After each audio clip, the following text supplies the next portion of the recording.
Alright, hey, what's going on everybody? As promised, I'm going to give you a video about comparing and contrasting life in the US compared to life in Germany. First, I'd like to mention, yes, I did get rid of the beard. It's very clean shaven now, very nice, a little rough, I don't know. But I think it looks better. I don't know, maybe it doesn't. Whatever. Also, I really should put something behind me because I think people are going to get tired of just seeing this green background wall thing. So yeah, I'm gonna fix that. Anyway, I have a whole slew of topics to talk about, and we'll start off with waking up in the morning. A lot of people, students included, get up really early here. Like I've seen kids. I mean, I shouldn't say kids, but students in my dorm complex wake up at like 4 o'clock in the morning and leave to go out and do stuff already, like really early, even if they don't have class until like 3 or sometime in the afternoon. Like they get up and they go shopping, get something to eat, meet up with friends, go to school, do research, and it's kind of weird because like I was sleeping until 10, but like I wake up once in a while at like 6 because something would wake me up, like a door slamming in the hallway. And like, yeah, people would be just going to places, and that was really weird to get used to. Now when I hear it, I'm just like, oh, okay, someone's leaving. I roll over and go back to sleep. But yeah, that was something I really had to get used to, and is a lot different from back home, because any college student back home is, if you didn't have a class until like 3, you were in bed until 12, if not more. So yeah, it's a big difference. Next thing is crime. Now, here, crime is extremely low. I mean, I'm living in Würzburg, and Würzburg is considered a modern-sized city in the scale of Germany cities. And yeah, crime is extremely low. Like, I haven't seen one person getting a ticket for anything. I haven't seen or heard about any like people getting like shot or murders or robbed. I have yet to see a police car with its sirens on ever. I mean, the only sirens I've ever heard is from ambulances, and that's about it. So yeah, crime's extremely low. You can walk around in the middle of the night, like 3 o'clock in the morning, all by yourself, downtown, through the alleyways, and there's no problem. In fact, people do it all the time. There's people who take alleyways as shortcuts in. They don't worry about anything at all. They go by themselves. They just, walk around. I mean, back home, I mean, I think I would be scared to walk through some alleyways back home. In like, if you went to like New York or Philadelphia or Pittsburgh or any of those cities around my area, late at night you would not walk around the like suburbs and areas like that. I mean, maybe not the suburbs, but like the shady parts of town. And like there's really no shady parts of this town. I mean, I've been to other cities, and I think the bigger cities there might be a little bit more crime. Yeah, probably is. But yeah, those cities, they're still pretty low. I mean, crime overall is very low in Germany, and it's very impressive. I can say that I feel pretty safe walking around and doing stuff, and people are really trustworthy here too. Like, I've paid with coins because there's a lot of coin money here, and people shops, you pay with coins. They don't actually count the coins. I've had a couple times where I lay down coins and they just grab the coins and say thank you and you leave. Like, they don't count it. They believe and trust that you are paying them the right amount, that they don't even think twice about it, and that's kind of cool. I mean, at first I was like, you're not going to count it? Why would you not count it? How do you know I'm not trying to rip you off? But no, they're extremely trustworthy people, and it's kind of refreshing, I would say. It's very unique and something I like. But yeah, back to the coin money thing. They have a lot of coins here. I mean, they have 1s, 2s, 5s, 10s, 20s, 50s, and then €1 and €2 coins. So you have a lot of change with you. And being from America, I know a lot of you would agree, we don't use change that much. We prefer having bills, paying with bills. And even if we do use change, the only piece of change we use is a quarter usually. I mean, I don't know many people that go around paying with dimes and quarters and nickels all the time. So, yeah, it's very strange, but like you carry around a lot of change with you on a daily basis. I mean, after you buy things for like a couple weeks, you have quite a bit of change in your pocket. I've actually like started paying with things with a lot of change just to get rid of it. I have a huge pile of change, and every day I split it up into euro amounts, and I take it and buy like a soda or a candy bar, or go to a shop and buy €2 or €3 things just so I can get rid of the coins. It's ridiculous. There's a lot of coins, and you have to get used to having coins all the time. There's not even a coin star to put coins into to get money. Like, I have yet to find any machine in all of Würzburg that lets me change my coins into cash. And I know what you're saying. You're like, you can go, hey, just go to the bank, give them the coins, ask for the euro bills.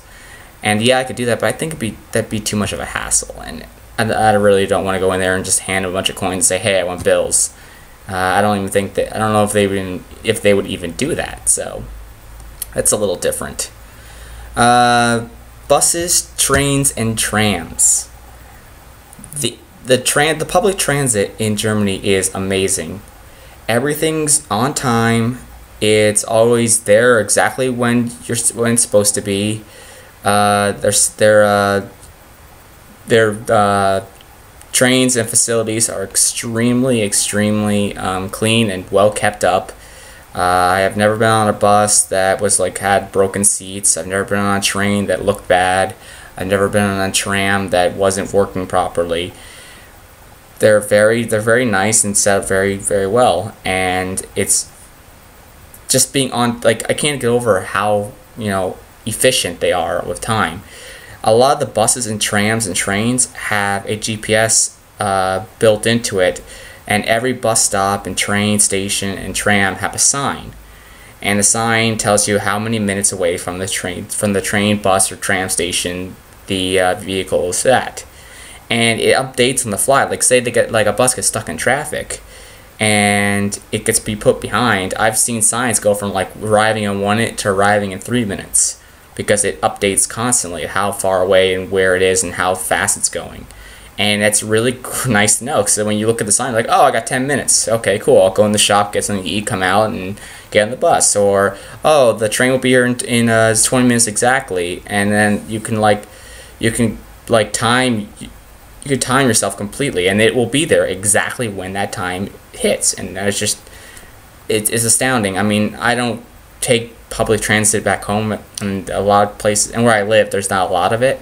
So I don't know, maybe like in LA or New York, the transit's a lot better.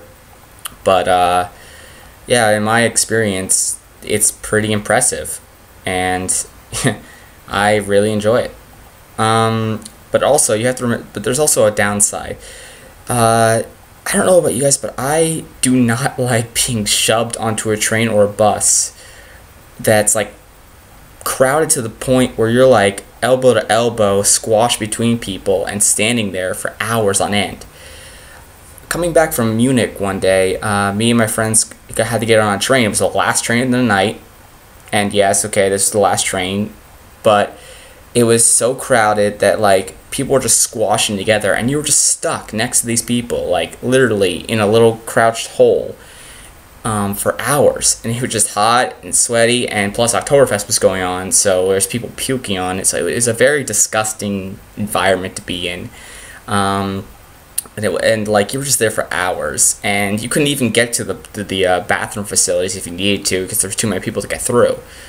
People have tried, and it's just a pain in the ass, 'cause everyone's familiar way, and people get squashed more, and it wasn't worth it to go to the bathroom. I mean, if you could hold it, hold it. If you couldn't, okay, I understand, but really, it was not a good idea to move.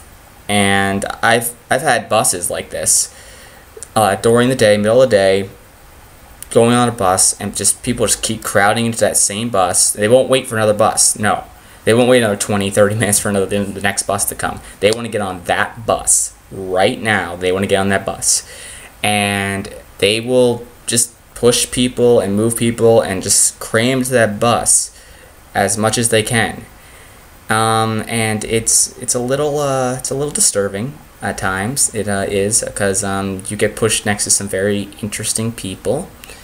But yeah, it's not a good time to be crowded onto a bus or a train or a tram. It's as you can expect, it's very hot and annoying and uncomfortable because being from America, we enjoy our personal space, and your personal space isn't really as personal as it should be. I think people have no problem getting next to you, really close to you, almost up in your face when they're waiting for a bus or a train or something, or if you're on a bus and train, they have no problem getting really close to you if they're trying to make room for people, and they don't bat an eye. It's no big time.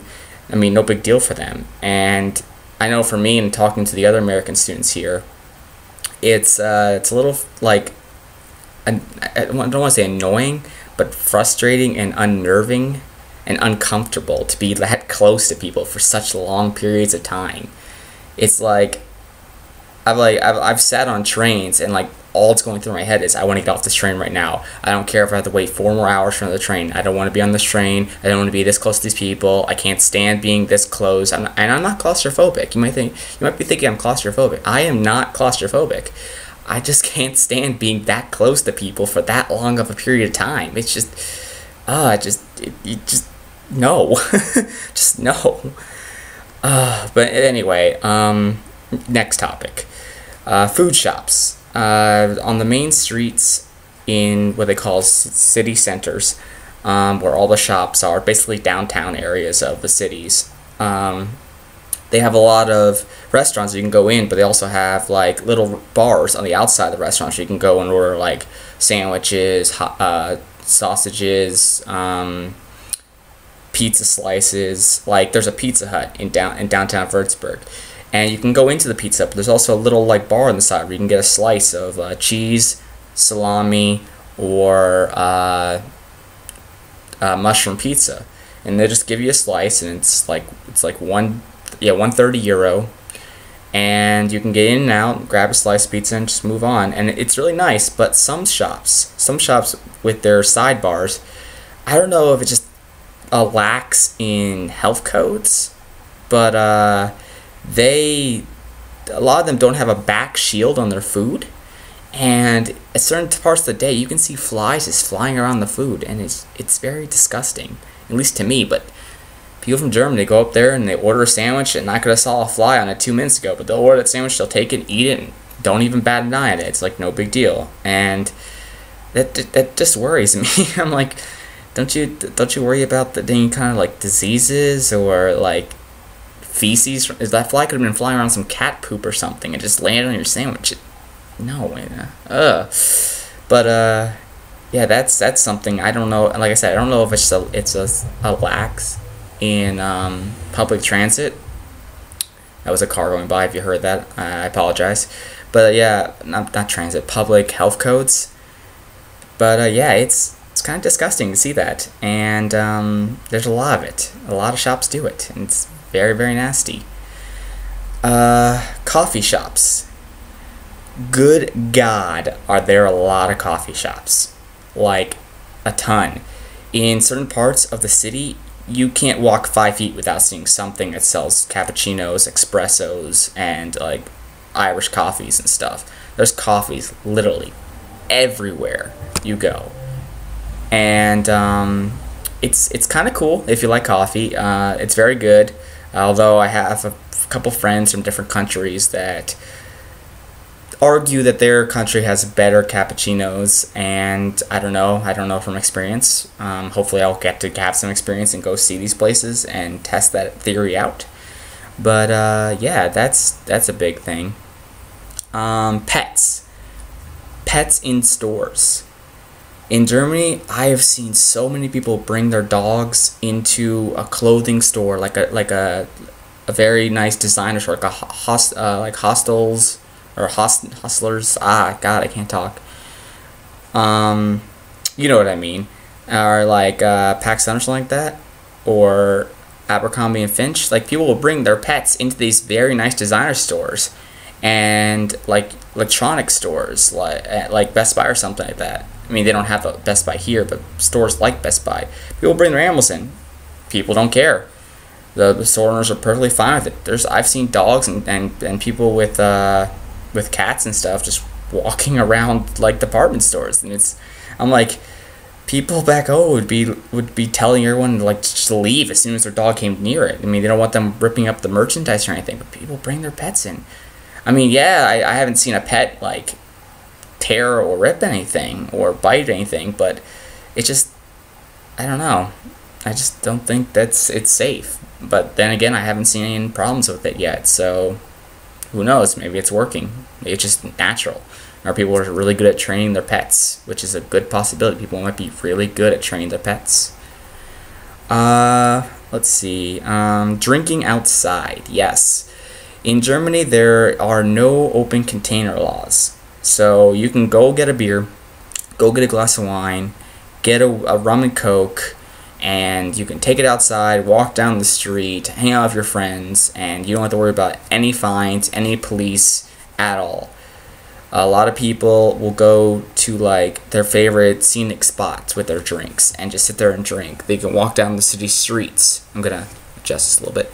They can walk down the city streets and just drink with their friends. They can go into stores and have open beer, and it's perfectly fine. I mean, it's very cool. I enjoy it. I do it a lot. I go into bars, I buy a drink, and my friends are like, hey, let's go down to the shop and go look around, or hey, let's go walk over to the next bar, or hey, let's go check out this, and we'll just pay for the drink and leave and walk down the street and go to the place and just keep drinking and talking. It's pretty fun, and it's nice that I don't have to worry about having a fine or getting in trouble for it.